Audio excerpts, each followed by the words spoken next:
finding out if vectors are parallel, orthogonal, or neither. So before we start off with the lesson, we're going to start off with the basics, which are dot products.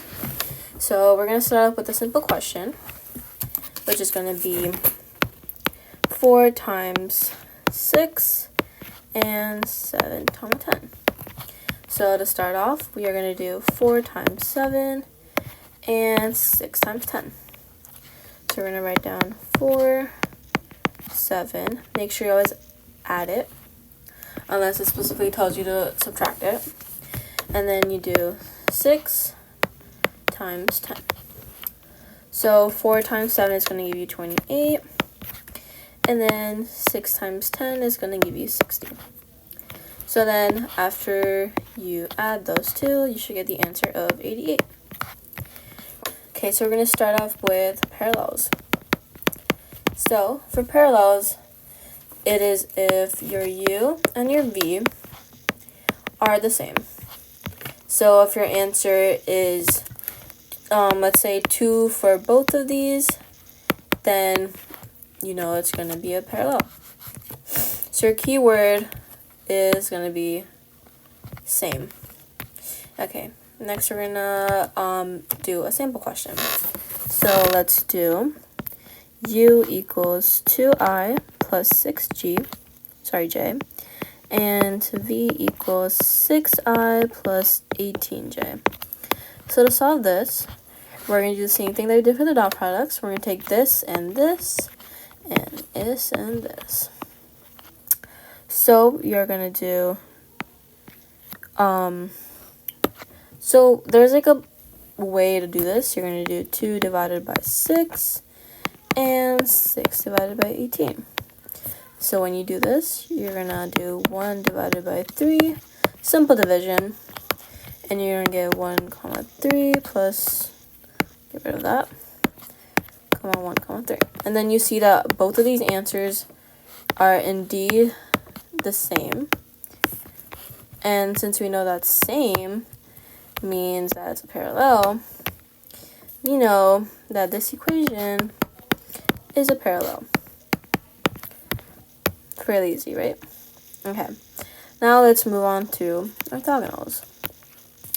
So orthogonals, this is, let's write that down first. Orthogonals are when your answer is 0. Pretty easy. Can't really go more on that. So let's just go ahead and do a sample question. So we're going to do u equals 3i minus 3j, and v equals negative I and minus negative j. Same thing here, 3 and negative 1. When you get negative I, don't get confused. It just means negative 1. Okay, you do negative 3 and, again, negative 1. So you're going to do 3, negative 1 plus negative 3, negative 1. This is going to get you negative 3 plus this is going to get you 3. So your answer is going to end up being 0. And we know 0 equals to orthogonals. So we know that this is indeed an orthogonal. Okay, now we're going to move on to equations that are neither. So for neither, it is when your u and your v do not equal 0 or honestly anything else. So if your u and v don't equal to each other, you know that it's neither. So let's start off with the equation. So we're going to do u equals 3i minus 5j, and v equals negative 1i minus 2j. So here, same thing, this times this, and this times this.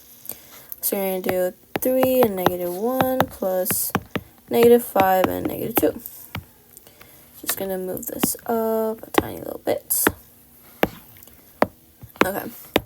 So now we know that this is going to give you negative 3, and then this is going to give you 10, which equals 7. And now we see that this doesn't equal to each other or is not 0.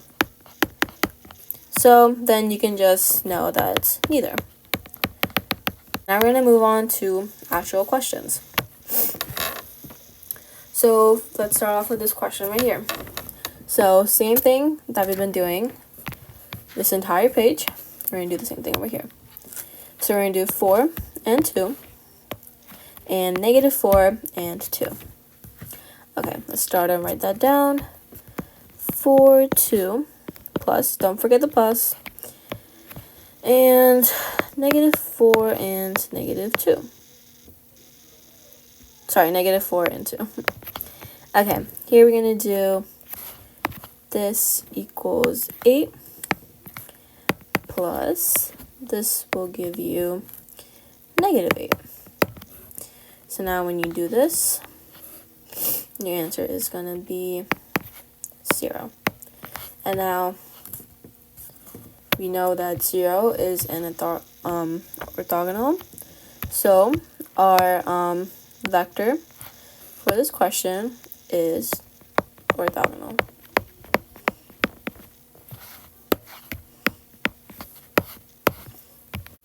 Thank you for watching.